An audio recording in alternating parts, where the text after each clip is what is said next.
Hello my dear children, welcome back to our another session of computer programming class. So as we discussed about the previous classes, principles of object oriented programming. So already we completed two concepts, that is abstraction and inheritance. So today we are going to learn about the third principles of object oriented will be polymorphism. So polymorphism, it is the another important concept of object oriented programming language. So while writing the Java programming, this concept will be very much important. For security of data, we need to use this concept. So why we need to give the security for the data? Because anonymous authors or unauthorized authors should not access the data directly. That we need to keep safe.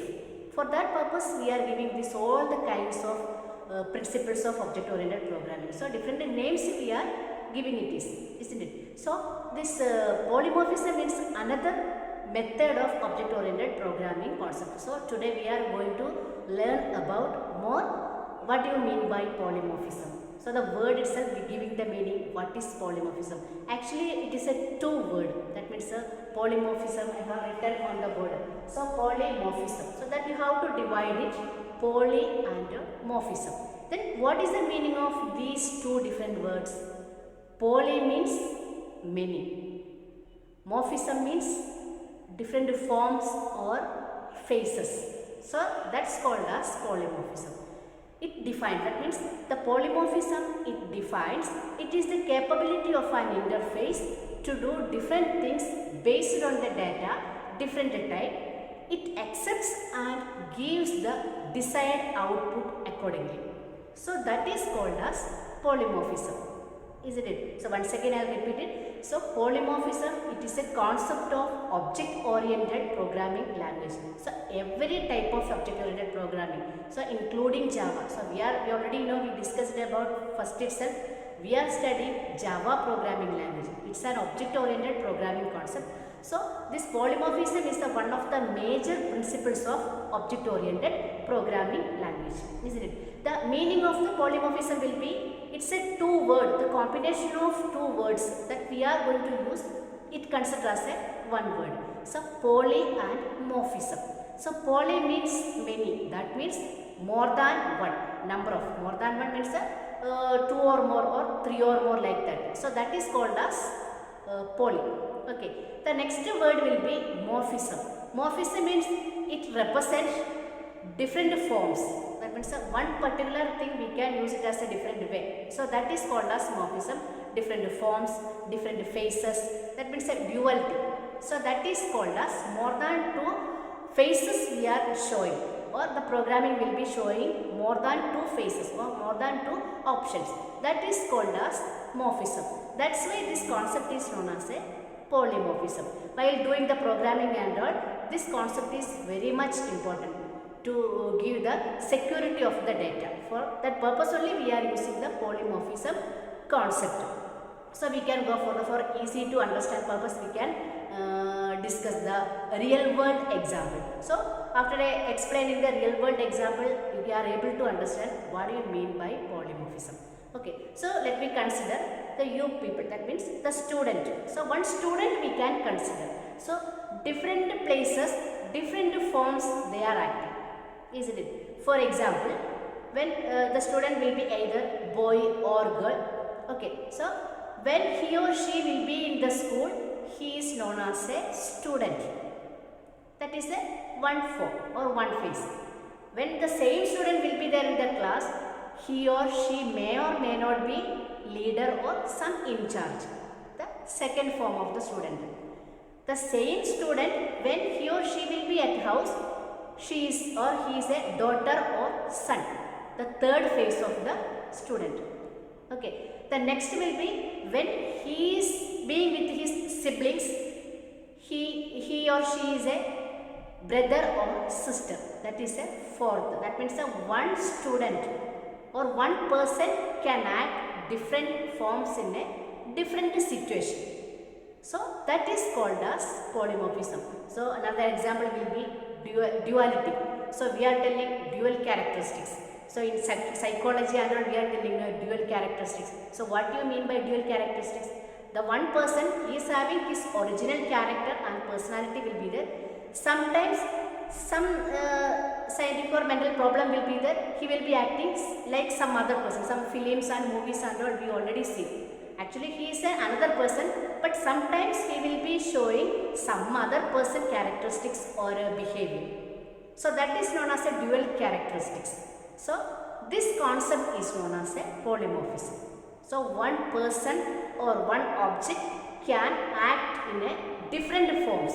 They can show their character in a different forms or different faces in a different situation or different places. So that is called as polymorphism. So polymorphism means it's a many faces. The meaning of polymorphism means many faces. So another real world example we can go for bank. So everyone knows bank. So what is the purpose of going to bank? What is the need to use the bank? Bank, it is a different purpose we are using the bank. For example, if you wanted to deposit money, we can depend on bank. So we can create account, we can check the balance, or we can print the all details or customer details or transactions. That means all type of money transactions and everything will be doing through the bank only, isn't it? So bank is another best example for the polymorphism. Then how the bank will be working we can see. So when one customer will be enter into the bank, the first step will be he or she has to create or generate their new account, isn't it? So what are the different procedures? So what are the major procedures we have to confirm, or we can meet the relevant people and we can go through that is. So first we have to create our own account. For creating the account, what are the details we need? So sometimes we need the Aadhaar card number, our name, identity, or what kind of account we are going to create. This all the details we have to combine it and give it to the relevant officer. They will create account and give to us, isn't it? So for creating the accounts, what are the options or what are the details or personal details we are giving to the bank? That is called as a representing variable. Some kind of actions we need to use or we need to do in the bank. For that we need some representative variables or some auxiliary variables we need. So directly it is not possible to do the actions in the bank, so that we need some kind of mediator. So that mediator is known as a variables, isn't it? Example will be account number, name of the customer, then type of account, then balance, or how much money we are going to deposit. So that kind of representative, so each and every part we are representing. So for that we need some kind of variable. So it is directly not possible, that's why we are depending on the variable. So variable, the beginning classes itself we already discussed about the variable. Variable is nothing. The variable is storing something. That means some kind of input data we need to store somewhere else. For that purpose we are using or depending on variables. Okay.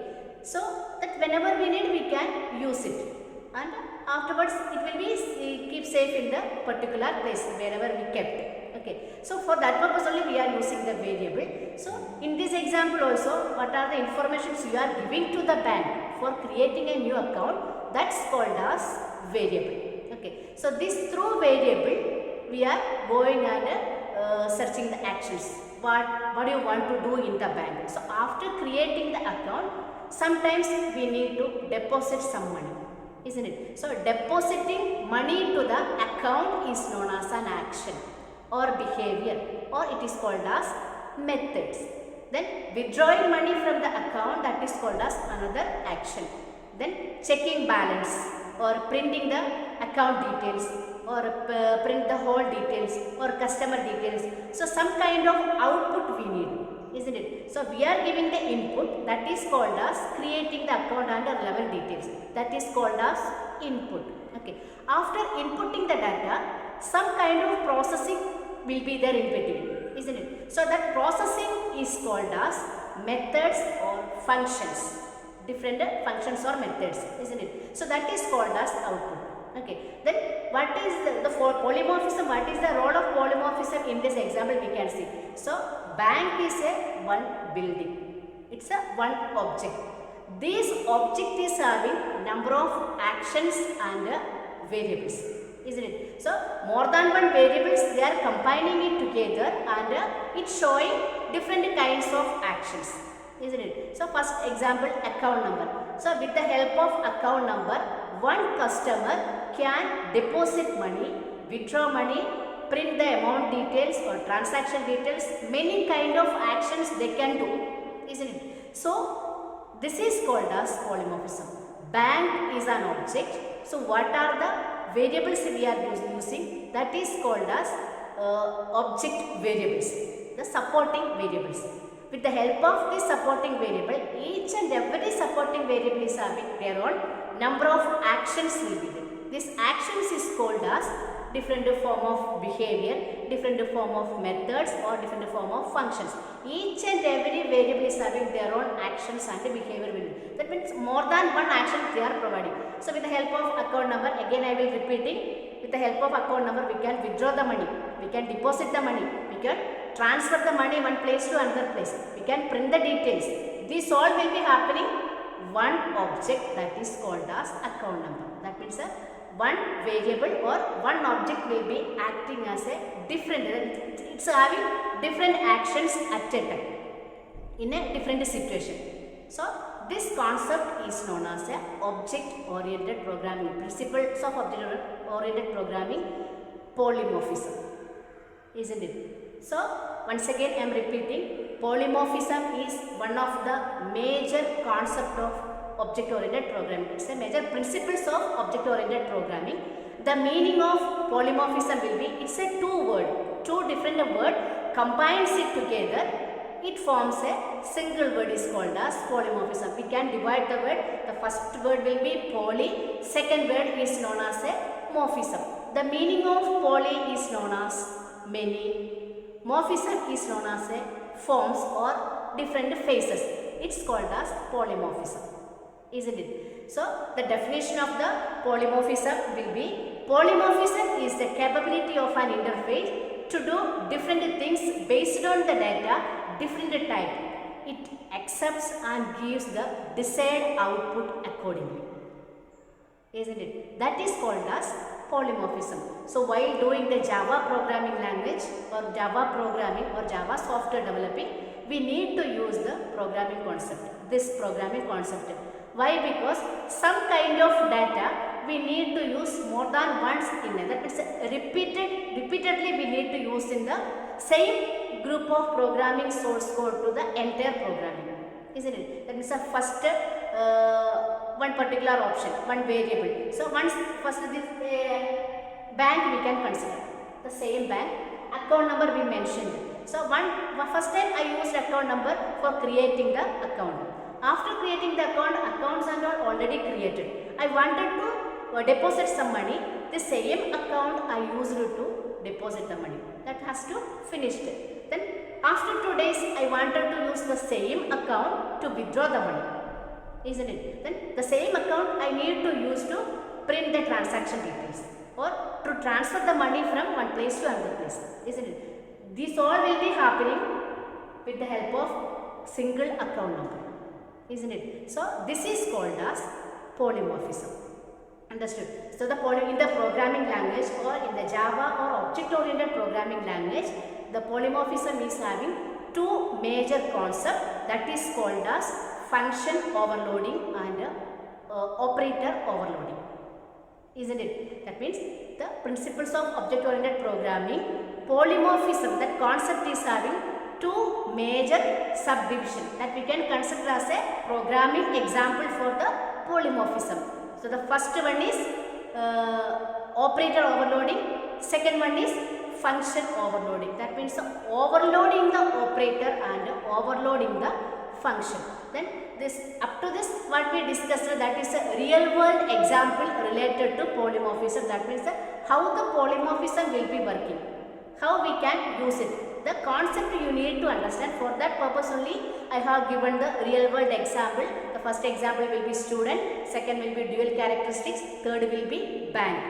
Okay, these 3 example for that is a real world example. The next we can come back to the programming concept.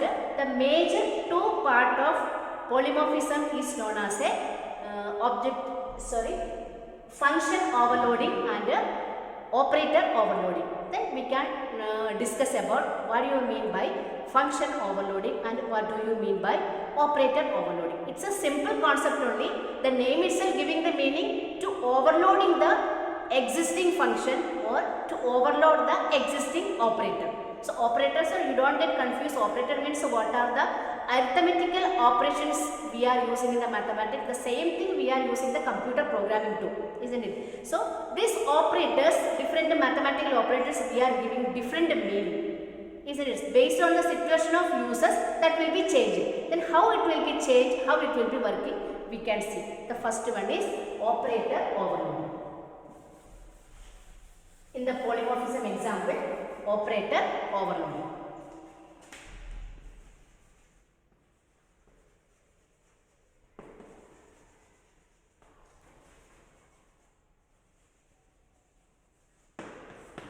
Operator overloading. So here, what are the major arithmetical operations we are seeing in the mathematics?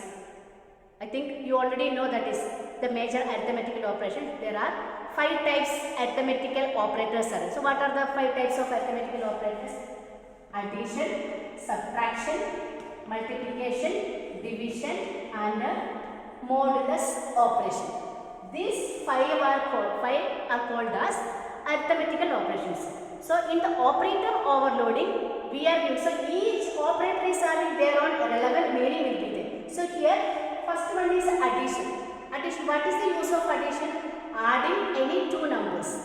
That is the means 5 will be there, 6 will be there. These 2 you need to add together, means we are giving 5 plus 2, we will get the answer 11. Okay, so that is addition. Subtraction means we are reducing the value LHS, RHS. The next one is the multiplying. Multiplying the values. That means 2 into 2 or 2 into 3. Multiplying the values, multiplying the given values. That is multiplication. Division means finding the remainder or quotient. That is some kind of reduction. The next one is a modulator. So modulator, it is a type of operation, but actually we are not using directly, we are not using in the mathematics. In the computer science or computer application, we are using this concept. It is a modulus operator. The uses of modulus operator will be, it's actually division only. While doing the division, we already know 2 kinds of answers we are getting. So what are the major 2 kinds of answers while doing the division? It's one is quotient, that is answer. The second one is remainder. So in this division, while doing the modulus operation, we are considering only remainder. So if you wanted to get the remainder of any kind of division, we are depending on the modulus operation. So in this operator will be very much important in the programming language, because many kinds of programming we need to use this kind of calculation. For example, reverse the number. So we are writing the number. So 1, 2, 3, 4, we are writing this number. So after executing or after processing this number, we want the output will be 4, 3, 2, 1. Like that, reverse the number, reverse the word, or check whether the given word will be palindromic or word or not, or the given number will be Armstrong number or not. So this kind of different kinds of mathematical problem solving, we are depending on remainder operator. So these are some examples for the arithmetical operator. Then what is the role of these arithmetical operators in operator overloading? Let me tell you. Then first we can consider addition operation. So addition operation, we already know adding 2 numbers. In the computer programming or computer science, in the addition or plus symbol is having 2 meaning. The first meaning will be adding 2 numbers. We will get some kind of mathematical output. That is only for numerical value, isn't it? Another use of plus will be, it is related to text or alphabet combination. That means combining 2 texts together. For that purpose also we are using the plus symbol. Then how it will be, we can see. In the mathematics or numerical purpose we are using add equal to 6 plus 5 equal to 11. Okay. The second one is, this is a numerical pattern. The same operator we can use it as another situation or another, we can give the another meaning, that is called as comparing the text. That means one name I have written Anu. The initial I have written. Okay. So these two different words. Then you have to give Anu plus Paul. This is our question or input. We are getting the output will be extra space will be removed and these two words will be combined together, considered as a single word, isn't it? So this is the another use of addition operation, isn't it? So we can conclude the plus is a mathematical operator. We can give at a time two different meaning. So that is called as operator overloading. So like that, the subtraction we can give another meaning, or multiplication we can give another meaning. So all the operators we can give. The next concept will be function overloading. So function overloading means the same function. Okay. So same, I just give add one word. So function is represented by two brackets. Okay. So this add, this is called as function. This function we can use in a different way, isn't it? So what kind of value the function will be returning? So how many value the function will be returning? So based on that we can divide it. So function overloading, apart from the theory, it is not possible. When we are started to do the practical session, the function overloading is very much important in the practical, so that we are able to understand easily. We are able to understand easily that because we need the computer system and the relevant Java software, we need to show how the function overloading will be working. And operator overloading we can explain through the theoretical part. The meaning I hope you can understand. So how the operator overloading will be working. Okay. So this is the two concept of polymorphism. I hope you can understand the class. So any doubt will be there, you can ask through the WhatsApp. I can contact you and I will clarify it. Thank you.